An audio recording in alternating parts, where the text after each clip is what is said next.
बच्चों, आज का हमारा पाठ है बस की यात्रा, जो आपकी हिंदी की पाठ्य पुस्तक वसंत भाग 3 का तीसरा अध्याय है। इसके लेखक हरिशंकर परसाई जी हैं।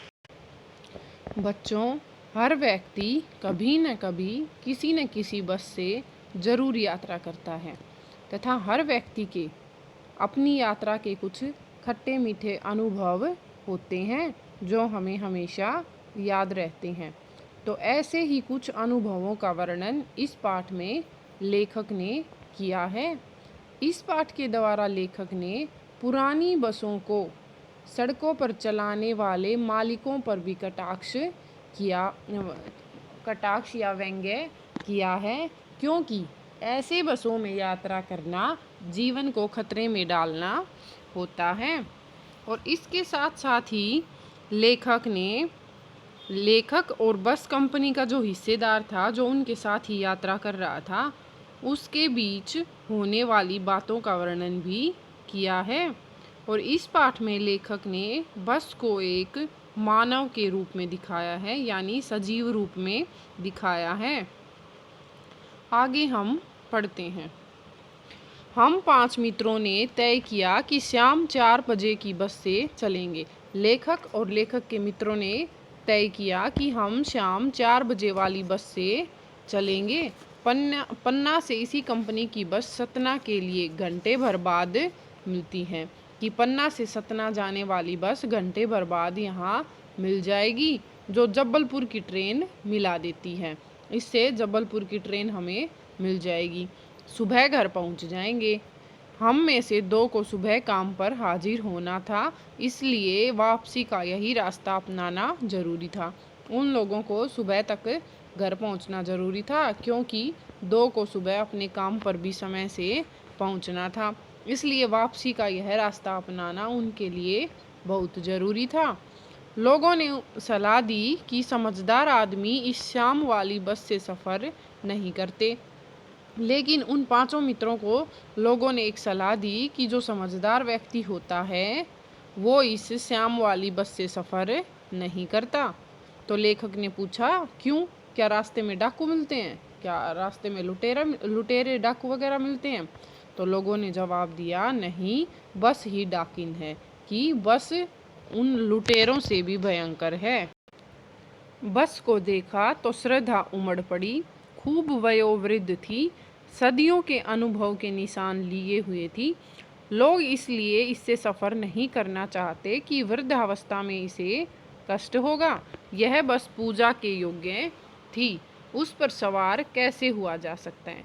जब लेखक ने उस बस को देखा तो बस को देखकर लेखक के मन में श्रद्धा के भाव जग उठे। जैसा कि ऊपर चित्र में बस की हालत को दिखाया गया है, बस बहुत टूटी फूटी थी और बहुत पुरानी थी। तो उसे देखकर लेखक कहता है कि यह बस बहुत बूढ़ी अर्थात बहुत पुरानी है। इसको देखकर हमारे मन में श्रद्धा के भाव उत्पन्न हो रहे हैं कि यह बस तो पूजा के लायक है, पूजा करने के लायक है। उसको देखकर लगता कि इससे पुरानी कोई बस नहीं होगी। इसने सदियों के अनुभवों के निशान लिए हुए हैं। सदियों के अनुभवों के निशान मतलब बहुत पुरानी थी और उसमें बहुत से निशान लगे हुए थे। इसलिए इससे सफ़र नहीं करना चाहते कि लोगों को लगता कि वृद्धावस्था में इसे कष्ट होगा। अगर हम इसके अंदर बैठेंगे तो बूढ़ी अवस्था में इस बेचारी बस को ही कष्ट होगा। यह बस पूजा के योग्य थी, उस पर सवार कैसे हुआ जा सकता है, अर्थात इसमें कैसे बैठा जा सकता है इतनी बूढ़ी बस में। अर्थात बस बहुत पुरानी थी, उससे यात्रा नहीं की जा सकती थी। बस कंपनी के एक हिस्सेदार भी उसी बस से जा रहे थे। हमने उनसे पूछा, यह बस चलती भी है? वह बोले, चलती क्यों नहीं है जी, अभी चलेगी। हमने कहा, वही तो हम देखना चाहते हैं, अपने आप चलती है यह? हाँ जी, और कैसे चलेगी? तो इसमें जिस बस में लेखक और उसके मित्र यात्रा कर रहे थे, उसी बस में बस कंपनी का एक हिस्सेदार भी यात्रा कर रहा था। तो लेखक ने उस व्यक्ति से पूछा कि यह बस चलती भी है या यूं ही खड़ी रहती है। तो उन्होंने बड़े जोश में आकर बड़े गर्व से उत्तर दिया कि हाँ, चलती क्यों नहीं, चलेगी, बहुत चलती है, यह अभी चलेगी। तो लेखक ने दोबारा कहा कि हाँ, हम यही तो देखना चाहते हैं कि यह बस चलती कैसे है। हाँ, देखते हैं कि कैसे चलेगी। तो आगे देखते हैं। गजब हो गया, ऐसी बस अपने आप चलती है। कि लेखक को यह सुनकर बहुत हैरानी हुई कि यह बस, ऐसी बस, ऐसी पुरानी बस, टूटी फूटी बस अपने आप चलती है। हम आगा पीछा करने लगे। डॉक्टर मित्र ने कहा, डरो मत, चलो, बस अनुभवी है, नई नवेली बसों से ज़्यादा विश्वसनीय है, हमें बेटों की तरह प्यार से गोद में लेकर चलेगी। हम आगा पीछा करने लगे। आगा पीछा करने लगे मतलब टाल मटोल करने लगे। यह एक मुहावरा है कि उनको समझ में नहीं आ रहा था कि इस बस में यात्रा करें या नहीं करें। तो उनमें से एक डॉक्टर मित्र था, उन्होंने कहा कि डरो मत, चलो बैठ जाओ, बस बहुत अनुभवी है, बस को बहुत अनुभव है, और जो ये नई नवेली बसें चलती हैं, नई बसें चलती हैं, उनसे ज़्यादा विश्वास के योग्य है, हमें यह प्यार से अपने बेटों की तरह गोद में बैठाकर ले जाएगी। आगे देखते हैं। हम बैठ गए। जो छोड़ने आए थे वे इस तरह देख रहे थे जैसे अंतिम विदा दे रहे हों।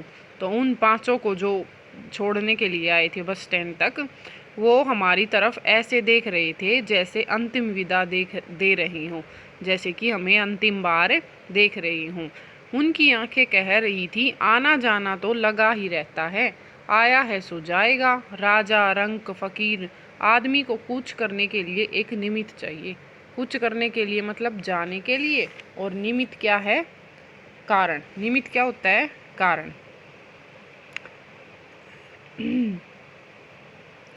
अर्थात जो उनके साथ लोग आए थे उनको ऐसा लग रहा था कि अब वे शायद हम उनसे कभी नहीं मिल पाएंगे। और लेखक को ऐसा लगा उनको देखकर कि उनके आंखों के देखने के ढंग से ऐसा लग रहा था जैसे वो कहना चाह रहे हों कि इस संसार में आना जाना तो लगा रहता है, अर्थात जिसका जन्म हुआ है वह अवश्य ही एक दिन मरेगा, चाहे राजा हो, गरीब हो, भिखारी हो या अन्य व्यक्ति हो। मनुष्य को इस संसार में आने जाने के लिए कोई ना कोई कारण या साधन अवश्य ही चाहिए। ठीक है, अर्थात क्या है कहने का भाव कि बस में बैठना उन्हें खतरे से खाली नहीं लग रहा था। आगे है, इंजन सचमुच स्टार्ट हो गया, ऐसा जैसे सारी बस ही इंजन है और हम इंजन के भीतर बैठे हैं। कांच बहुत कम बचे थे, जो बचे थे उनसे हमें बचना था। हम फौरन खिड़की से दूर सरक गए। इंजन चल रहा था, हमें लग रहा था कि हमारी सीट के नीचे इंजन है। तो इंजन सचमुच स्टार्ट हो गया, बस मतलब सचमुच स्टार्ट हो गई, और जैसे सारी बस ही इंजन है और हम इंजन के भीतर बैठे हैं। जब इंजन स्टार्ट होता है तो आवाज़ करता है, तो वैसे ही बस की भी भयंकर आवाज़ आ रही थी, जिसको सुनकर लेखक को लगा कि पूरी बस ही जैसे इंजन है और हम इंजन के भीतर ही बैठे हैं। कांच बहुत कम बचे थे, खिड़कियों में कांच बहुत कम बचे हुए थे, यानी सारे कांच टूटे फूटे हुए थे, और जो थोड़े बहुत कांच के टुकड़े लगे हुए थे खिड़कियों पे, उनसे यात्रियों को बचना पड़ता था कि कहीं कांच चुभ न जाए। इसलिए उन खिड़कियों को देखकर हम फौरन खिड़की से दूर सरक गए, यानी खिड़की से दूर जाकर बैठ गए। इंजन चल रहा था, हमें लग रहा था कि हमारी सीट के नीचे ही इंजन है। बस सचमुच चल पड़ी और हमें लगा कि यह गांधी जी के असहयोग और सविनय अवज्ञा आंदोलनों के वक्त अवश्य जवान रही होगी। उसे ट्रेनिंग मिल चुकी थी, हर हिस्सा दूसरे से असहयोग कर रहा था। पूरी बस सविनय अवज्ञा आंदोलन के दौर से गुजर रही थी। सीट का बॉडी से असहयोग चल रहा था।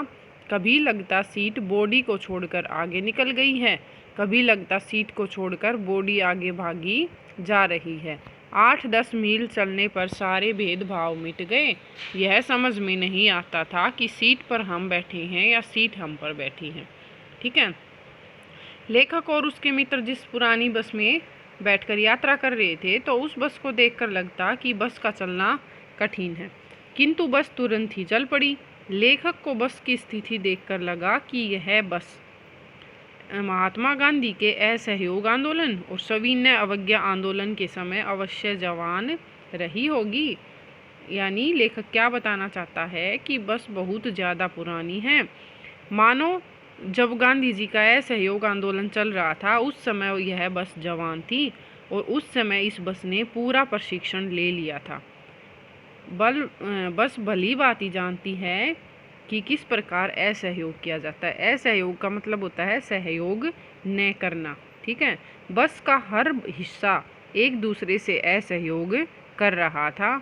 उनमें किसी प्रकार का कोई तालमेल नहीं था, कोई सहयोग नहीं था। बस की सीटें बस की बॉडी से अलग हो रही थी। कभी सीटें बस की बॉडी से आगे निकल जाती तो कभी बॉडी सीट को छोड़कर आगे चली जाती थी। यह आंख मिचौली का खेल चलता रहा 8-10 मील तक। फिर सारे अंतर, सारे भेदभाव मिट गए। लेखक की समझ में ही नहीं आ रहा था बाद में कि वे सीट पर बैठे हैं या सीट उन पर बैठी है। कहने का भाव है कि बस की सीटें अत्यंत टूटी फूटी हुई। लेखक ने सविनय अवज्ञा आंदोलन का उपयोग बहुत ही रोचक रूप में किया है। लेखक ने पुरानी बस के जल्दी जल्दी खराब होने, आगे न चल सकने और उसके पुर्जों के एक साथ काम न करने आदि के कारण उन्होंने सविनय अवज्ञा आंदोलन के माध्यम से करारा व्यंग्य किया है। आगे देखते हैं। एकाएक बस रुक गई। अचानक बस रुक गई। मालूम हुआ कि पेट्रोल की टंकी में छेद हो गया है। तो क्या लोगों से क्या पता चला कि पेट्रोल की टंकी में छेद हो गया है और सारा पेट्रोल ख़त्म हो गया है, इसलिए बस अचानक रुक गई। ड्राइवर ने बाल्टी में पेट्रोल निकालकर उसे बगल में रखा और नली डालकर इंजन में भेजने लगा। ठीक है। तो ड्राइवर ने क्या कर रखा था, एक बाल्टी में एक पेट्रोल को डाल रखा था। उसने वो बाल्टी निकाली और उसमें नली डालकर यानी कोई पाइप डालकर इंजन में पेट्रोल भरने लगा।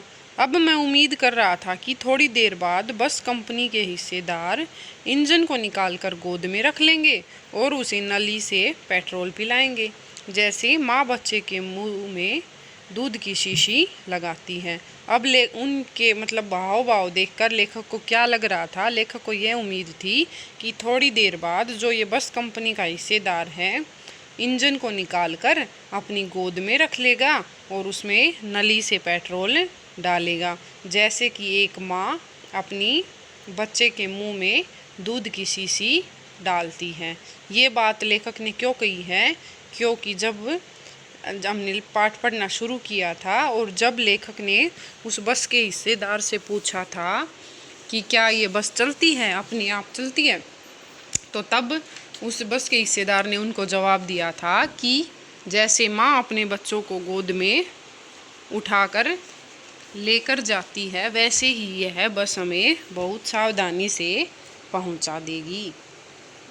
बस की रफ्तार अब 15-20 मील हो गई थी। मुझे उसके किसी हिस्से पर भरोसा नहीं था। अब लेखक को बस के किसी भी हिस्से पर भरोसा नहीं रहा कि बस हमें अपनी मंजिल तक पहुंचाएगी भी।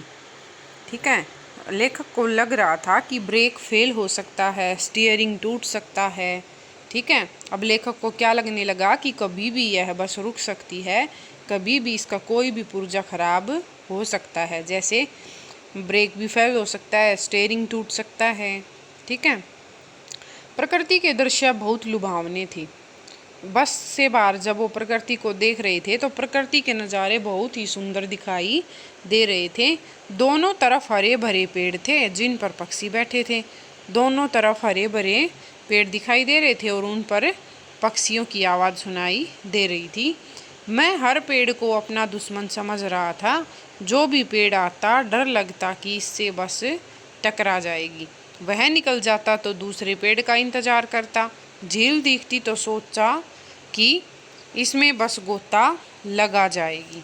ठीक है, प्रकृति के दृश्य तो बहुत सुंदर लग रहे थे, लेकिन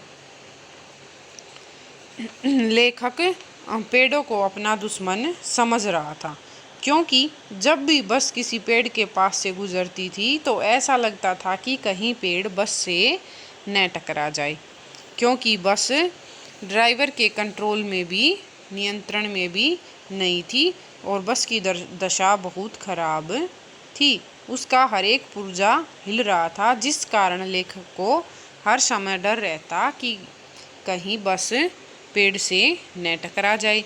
एक पेड़ निकल जाता, उससे निश्चिंत होता लेखक, तो दूसरा पेड़ आ जाता तो लेखक को फिर से डर लगने लग जाता।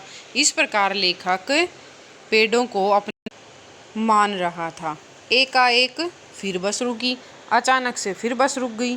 ड्राइवर ने तरह तरह की तरकीबें की, पर वह चली नहीं। ड्राइवर ने बहुत जोड़ जाड़ किए, लेकिन वो बस फिर भी नहीं चली। बहुत कोशिश की ड्राइवर ने बस चलाने की, उसके पुर्जों को छेड़ा, देखा, लेकिन बस नहीं चली। तो लेखक को क्या लगा कि सविनय अवज्ञा आंदोलन शुरू हो गया है। लेखक ने क्या सोचा कि बस ने सविनय अवज्ञा आंदोलन शुरू कर दिया है। अवज्ञा क्या होता है?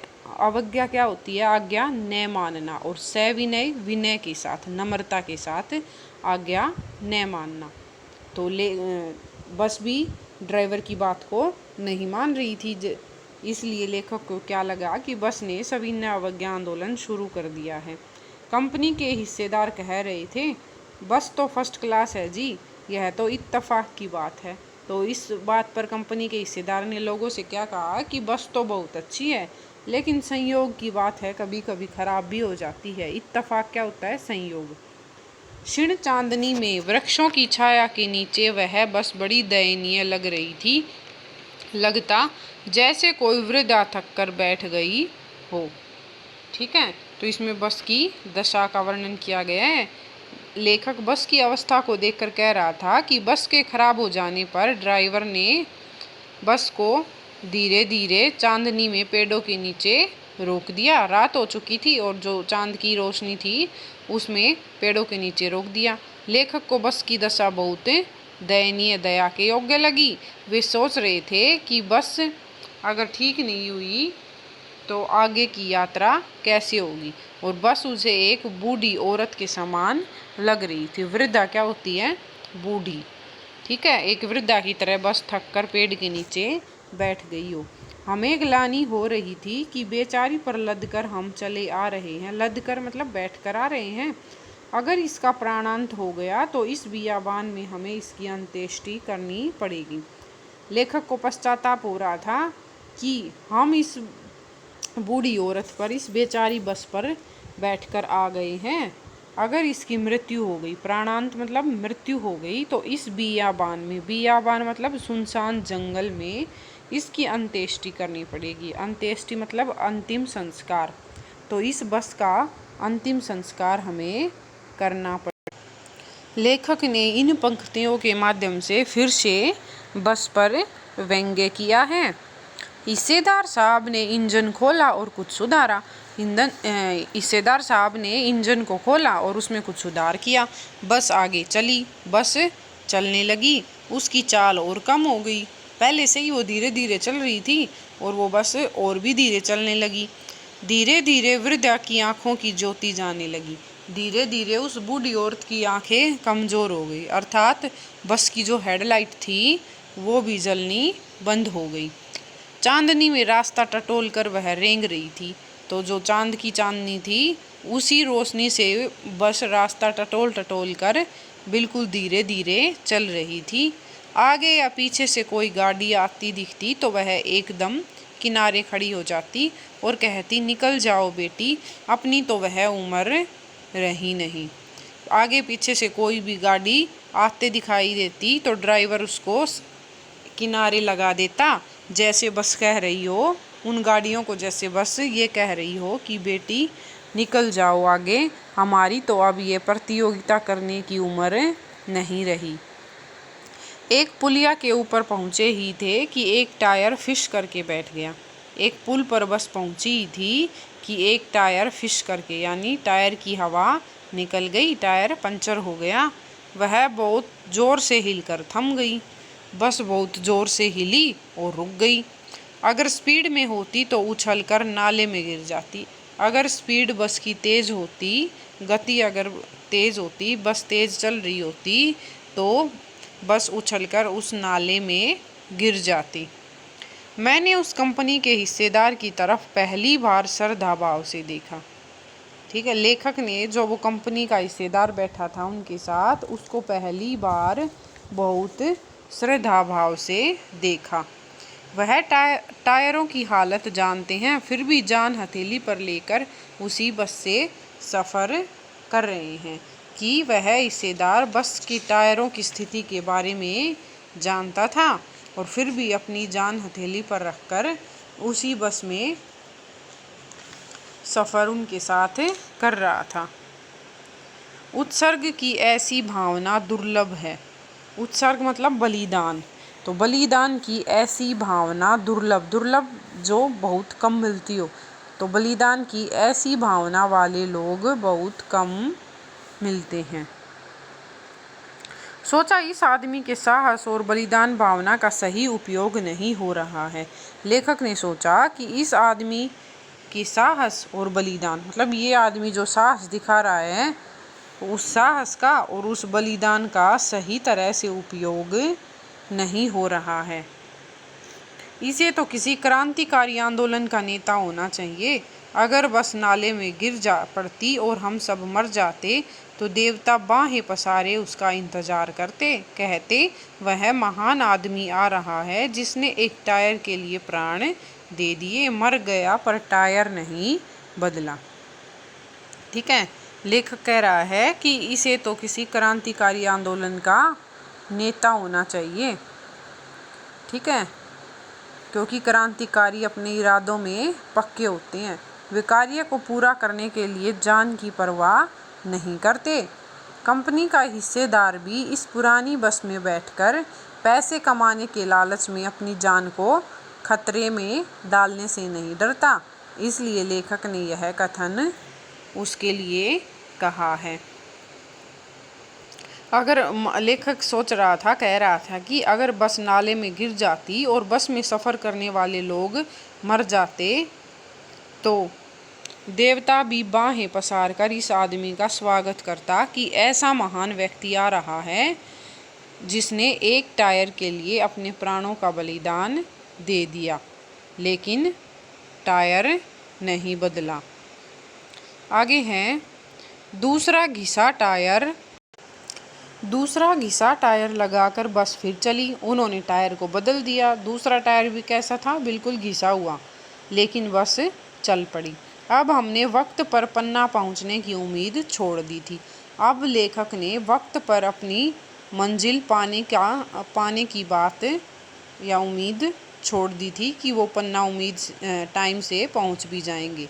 पन्ना कभी भी पहुंचने की उम्मीद छोड़ दी थी। पन्ना मतलब उन्होंने पहुंचने की उम्मीद छोड़ दी कि हम ठीक ठाक पन्ना पहुंचेंगे भी या नहीं।